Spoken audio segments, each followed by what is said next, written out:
अस्सलाम वालेकुम। आज न्यू टॉपिक हम करेंगे binomial experiment. Binomial experiment, if a Bernoulli trial is repeated a fixed number of times, say n, then such an experiment is called the binomial experiment. इससे पहले हमने किया था बर्नौली हमारे पास क्या था, experiment is repeat one, means experiment को हम सिर्फ ओनली वन टाइम रिपीट करते हैं, तो वो हमारे पास क्या होता है, वो हमारे पास बर्नौली एक्सपेरिमेंट या बर्नौली ट्रायल आप कह सकते हैं उसको। अगर बर्नौली ट्रायल को हम कहते हैं रिपीट करते हैं किस टाइम, हम अगर n number of time, n is fix, ठीक है, n नंबर ऑफ टाइम अगर हम उसको रिपीट करें तो वो एक्सपेरिमेंट जो है वो बर्नौली ट्रायल से बाइनोमियल एक्सपेरिमेंट में कन्वर्ट हो जाएगा। तो बर्नौली में एक्सपेरिमेंट इज रिपीट, वहाँ पर only one time experiment, only one time हम मतलब परफॉर्म करते थे। यहाँ पर उस वन टाइम को अगर हम n टाइम में कन्वर्ट करते हैं तो यहाँ पर हमारे पास वो एक्सपेरिमेंट जो है वो बाइनोमियल एक्सपेरिमेंट बन जाएगा। It has the following 4 properties, और कौन कौन सी 4 प्रॉपर्टीज़ जो कि बहुत इंपॉर्टेंट है इसके लिए। First property is each trial has only 2 possible outcomes. Her trial के कितने पॉसिबल आउटकम्स होंगे, 2, सक्सेस एंड फेलियर। ये हमारे पास बर्नौली में भी यही था कि हर एक आउटकम हमारे पास उसके कितने पॉसिबल आउटकम होंगे, success and failure, 2 possible outcomes होंगे, ठीक है। The probability of success remain constant from all trials. For example हमारे पास हम एक्सपेरिमेंट को वन टाइम रिपीट करते हैं तो हमारे पास प्रोबेबिलिटी ऑफ सक्सेस जो होगा वो वही रहेगा। फिर एक्सपेरिमेंट को हम दोबारा सेकेंड टाइम रिपीट करते हैं, फिर थर्ड टाइम रिपीट करते हैं, फिर फोर्थ टाइम रिपीट करते हैं। एक्सपेरिमेंट को मैं जितने टाइम भी रिपीट करूंगी उसमें प्रोबेबिलिटी ऑफ सक्सेस जो होगा P is the probability of success, वो हमारे पास कॉन्स्टेंट रहेगा trial to trial. The successive trials are all independent. जितने भी हमारे पास हम जितने भी एक्सपेरिमेंट फॉर एग्जांपल हम 10 टाइम रिपीट करते हैं तो उस 10 टाइम रिपीटिशन से हमारे पास क्या होगा, सक्सेसिव ट्रायल्स जो होंगे वो हमारे पास इंडिपेंडेंट होंगे। मींस एक ट्रायल का दूसरे ट्रायल पर कोई भी इफेक्ट नहीं होगा। मींस एक ट्रायल का दूसरे ट्रायल को हम दोबारा परफॉर्म, एक्सपेरिमेंट को दोबारा परफॉर्म करते हैं तो उस वन टाइम से या सेकेंड टाइम से या थर्ड टाइम से कोई भी उसमें कोई चेंज नहीं आएगा। मींस हमारे पास एक्सपेरिमेंट जो होगा वो हमारे पास, वो ट्रायल जो होगा वो हमारे पास इंडिपेंडेंट ही रहेगा, ठीक है। Bernoulli trial is repeat a fix number of time से एन। बर्नौली ट्रायल को हम कितने टाइम रिपीट करेंगे, fix number of time repeat करेंगे, उसको हम बोलते हैं से एन नंबर ऑफ टाइम हम रिपीट करेंगे। The variable denoting the number of success of a binomial experiment is called the binomial random variable. वो वेरिएबल जो हमारे पास क्या डिनोट करता है, नंबर ऑफ सक्सेस को डिनोट करता है binomial experiment. For example here the x is the number of success, this is the variable of the binomial experiment. This variable is called the binomial random variable. वो ये binomial का random variable जो है ये क्या denote करता है, ये हमारे पास नंबर ऑफ सक्सेस को denote, this x denote the number of success of the binomial experiment। अब x की रेंज क्या है, 0, 1, 2 अप टू n तक इसकी रेंज है, ठीक है। बाइनोमियल प्रोबेबिलिटी डिस्ट्रीब्यूशन हमारे पास क्या है, the binomial probability distribution is given as, हमारे पास क्या है, 0, 1, 2 अप टू n, ठीक है। And sum of all the probability, this is the probabilities of 0, this is the probability of 1, this is the probability of 2। What is the function of the binomial function हमारे पास क्या होगा, means probability mass function क्या होगा binomial के लिए, वो हमारे पास है NCXP power, this is the general form, ठीक है। ये हमारे पास NCXP power x q power n minus x runs from 0 to n, ठीक है। लेकिन यहाँ पर अगर x की वैल्यू में 0 पुट करती हूँ, यहाँ पर अगर x की वैल्यू में 0 पुट करती हूँ तो यहाँ पर x की जगह क्या आएगा, इस x की जगह, इस x की जगह और इस x की जगह हम 0 पुट करेंगे। अगर मैं x इक्वल टू 1 लेती हूँ तो x की जगह पर 1 n माइनस 1, फिर अगर 2 लेती हूँ NC2 P power 2 Q power n minus 2 and so on NCN P power n Q power n minus n and all probabilities अगर मैं सम करती हूँ 0 से लेके n तक तो ये मेरे पास क्या होगा, इन सब का सम जो होगा मेरे पास 1 आएगा। तो बाइनोमियल प्रोबेबिलिटी मास फंक्शन क्या होगा, बाइनोमियल प्रोबेबिलिटी मास फंक्शन जो होगा, तो binomial probability mass function is given by the formula n c x p power x q power n minus x. What is the range of x? x equal to 0, 1, 2 and so on otherwise. ठीक है, अब इसकी range मतलब x की range इसके अलावा जो भी अगर रेंज हुई तो उस पे हमारे पास फंक्शन क्या होगा? 0 होगा. ठीक है, this is the probability mass function. Discrete case में हम मास फंक्शन बोलते हैं, प्रोबेबिलिटी मास फंक्शन. ठीक है, और ये हमारे पास हमने अलग अलग रेंज पर टेबल फॉर्म में इसको रिप्रेजेंट किया है, मींस टैबुलर फॉर्म में. ठीक है, अब हमारे पास है दिस डिस्ट्रीब्यूशन हैज 2 पैरामीटर्स. इस डिस्ट्रीब्यूशन में कितने पैरामीटर है? बर्नौली में अगर आपको याद हो तो बर्नौली में हमने कहा था कि बर्नौली में हमारे पास ओनली 1 पैरामीटर है, वो है p. और p क्या डिनोट करता है? प्रोबेबिलिटी ऑफ सक्सेस को डिनोट करता है. यहां पर है this distribution has 2 parameter n and p, where n denote the number of independent Bernoulli trials and P denote the probability of success on a single Bernoulli trial. Note that if n equal to 1, the binomial reduced to Bernoulli distribution. इसमें हमारे पास total कितने parameters हैं? 2 parameter n and p. इस distribution में 2 parameters है और n क्या denote करता है? n denote the number of trials, means experiment को मैंने कितने टाइम रिपीट किया है. ठीक है, फॉर एग्जाम्पल एक्सपेरिमेंट को n इक्वल टू 10, तो एक्सपेरिमेंट को मैंने 10 टाइम रिपीट किया है. For example n equal to 20, the experiment is repeat 20 time. For example the n equal to 30, mean experiment is repeat 30 time. So the n is fix in advance. So हम हमारे पास जितने भी हमारे पास trials और number of independent Bernoulli trials होंगे and denote करता है. फॉर एग्जाम्पल अगर 1 टाइम एक्सपेरिमेंट को रिपीट करी हो तो सेकंड टाइम रिपीटिशन से उस पर कोई भी इफेक्ट नहीं होगा. ठीक है, तो हमारे पास हर एक ट्रायल जितने भी हम करेंगे, 30 टाइम कर रहे हैं, 20 टाइम कर रहे हैं, 10 टाइम करें, तो वो ऑल ट्रायल्स जो होंगे वो हमारे पास इंडिपेंडेंट होंगे, एक दूसरे पे कोई भी डिपेंडेंसी नहीं है बाइनोमियल में. और पी जो हमारे पास है तो एन जो है वो number of independent Bernoulli trials है और पी क्या है? P is the probability of success है.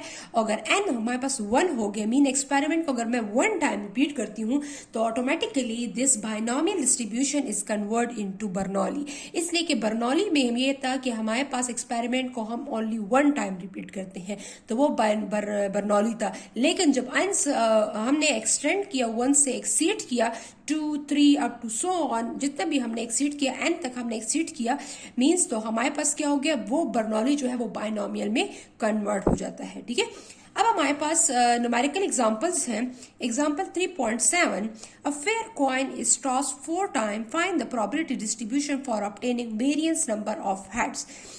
अब कॉइन को मैंने कितने टाइम रिपीट किया है? 4 टाइम. तो x की रेंज क्या होगी? 0, 1, 2, 3, 4. The last number is 4 because experiment is repeat 4 times. So the x range is 0 to 4. अब हमारे पास probability distribution, हमने ये फंक्शन लेना है. ठीक है, इस फंक्शन को हमने लेना है वेरियंस नंबर ऑफ हेड्स. अब हमारा इंटरेस्ट किस चीज में है? एक्स क्या डिनोट करते हैं? X denote the number of head. X equal to 0, x equal to 1, x equal to 2, x 3 and 4.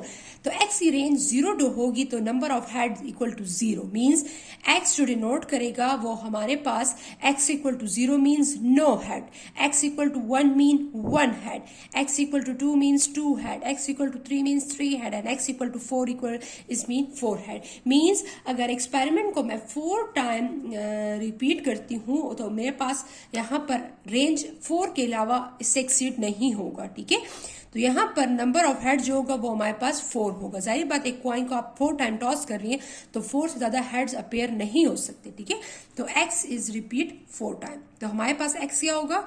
Experiment हमारे पास 4 टाइम रिपीट होगा. तो अब हमारे पास इस क्वेश्चन को हम सॉल्व करते हैं.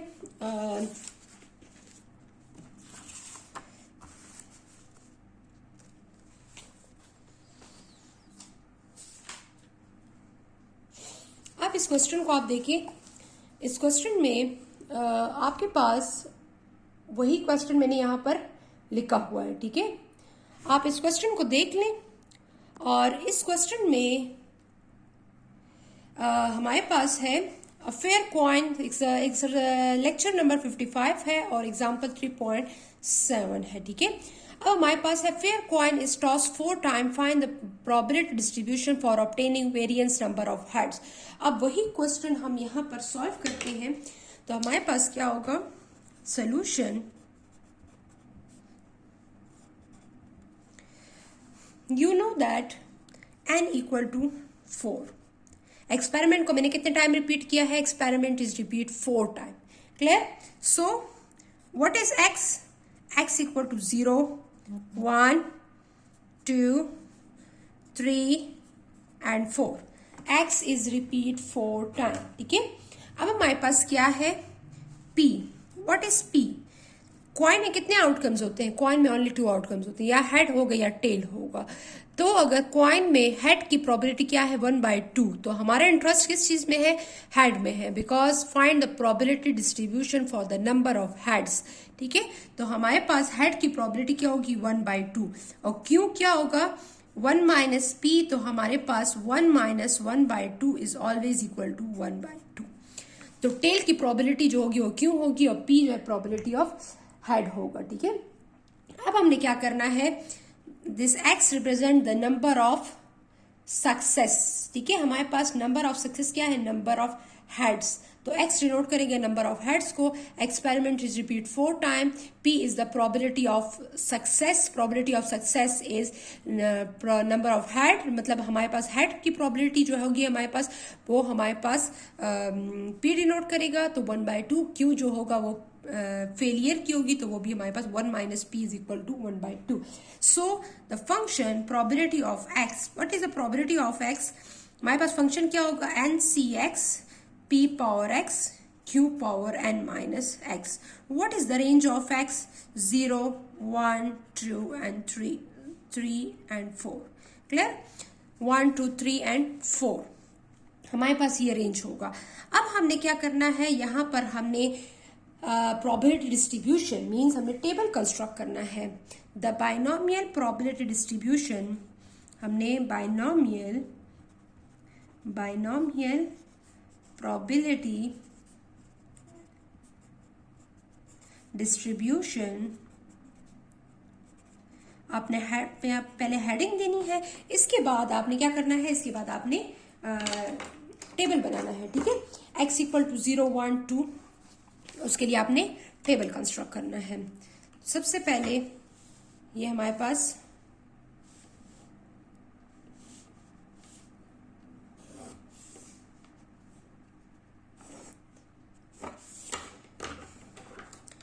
आपने क्या करना है? x equal to x 0, 1, 2, 3, 4। x की रेंज क्या होगी? 0 से 4 तक। Experiment is repeat 4 fix number of time से n। अब हम यहाँ पे प्रोबेबिलिटीज फाइंड करेंगे। Probability of x equal to n c x p power x q power n minus x. अब x की वैल्यू मैं यहाँ पर 0 पुट करूंगी, p की वैल्यू पुट करूंगी, q की वैल्यू पुट करूंगी, और 0, 0 x की जगह 0 पुट करूंगी। What is the n? n equal to 4, 4c 0। What is p? 1/2, 1/2 power 0। What is q? q is 1/2 and n equal to 4, 4 minus 0। तो आप कैलकुलेटर से इसको सॉल्व करेंगी और फिर यहां पर इसका आंसर लिखेंगी। नेक्स्ट क्या होगा? 4c 1, 1/2 power 1। p की q की वैल्यू फिक्स है।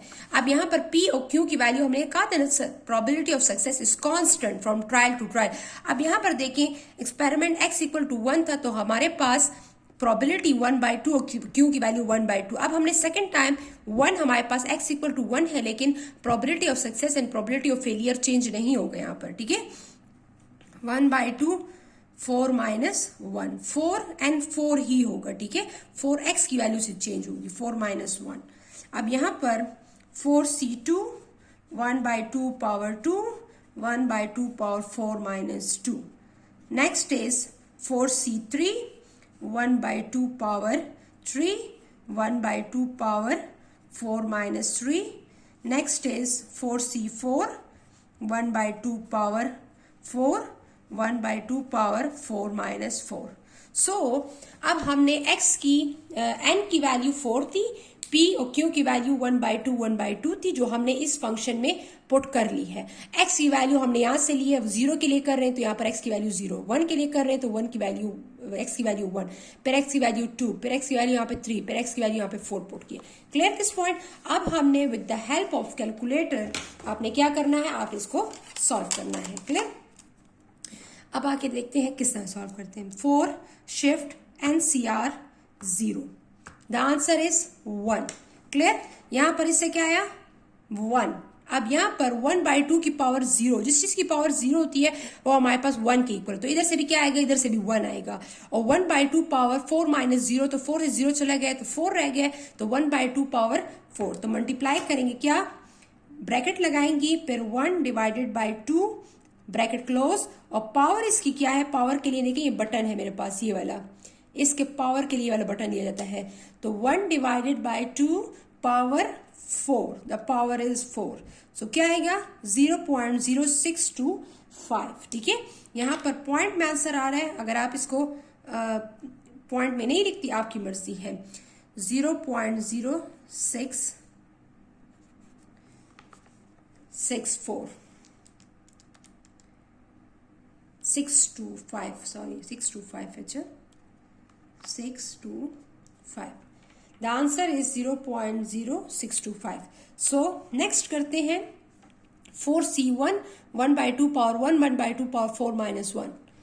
ठीक है, 1 divided by 4C1, 4 shift NCR 1, the answer is 4। यहां से क्या आएगा 4, यहां से 1/2 पावर 1, और यहां पे 1/2 4 माइनस 1, तो 4 से 1 चला गया तो 3 रह गया, और यहां पर 1/2 है तो ये वाला 1 जो है और ये वाला 3। तो मल्टीप्लीकेशन में अगर आपके पास बेस सेम है तो आप इस पावर को ऐड भी कर सकती हैं, आप इसको ऐड कर लें। ठीक है, 4 माइनस 1 प्लस 1, तो 1 1 कैंसिल हो गया, फिर भी आएगा, फिर भी 1/2 पावर 4 ही आएगा। तो ये बात याद रखिए, अगर आपके पास P और Q की वैल्यू सेम हो तो मल्टीप्लिकेशन में जब बेस सेम होती है तो उसकी पावर जो होती है वो ऐड हो जाती हैं। तो 1/2 है यहाँ पर, और यहाँ पे भी 1/2 है, तो यहाँ पर पावर 1 है और यहाँ पर पावर 4 माइनस 1 है।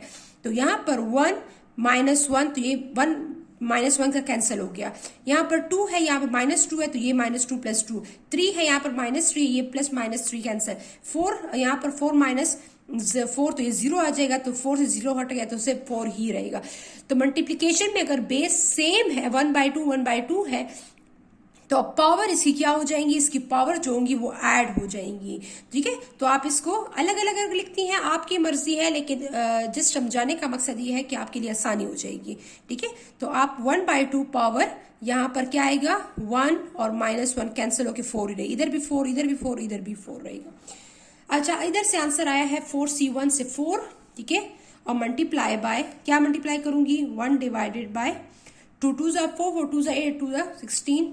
ठीक है, तो इधर से 1/2 पावर 4 से क्या आता है 1/16, 1 डिवाइडेड बाय 16, तो 0.25, 0.25। ठीक है, अब नेक्स्ट हमारे पास है 4C2, 4 शिफ्ट NCR 2, आंसर क्या आएगा 6। तो 6 को मैं मल्टीप्लाई करूंगी किसके साथ, 1/2 पावर 2 माइनस 2 खत्म हो गया, तो रिमेनिंग क्या रह गया 1/2 पावर 4, और 1/2 पावर 4 से क्या आता है 16, 2 को 4 टाइम मल्टीप्लाई करें, 2 2 4, 4 2 8, 8 2 16, तो 1/16। तो इस पूरे टर्म से क्या आएगा 1/16, मल्टीप्लाई बाय, इसके साथ मल्टीप्लाई करूंगी ना, मल्टीप्लाई बाय 1 डिवाइडेड बाय 16, 0.37, 0.375।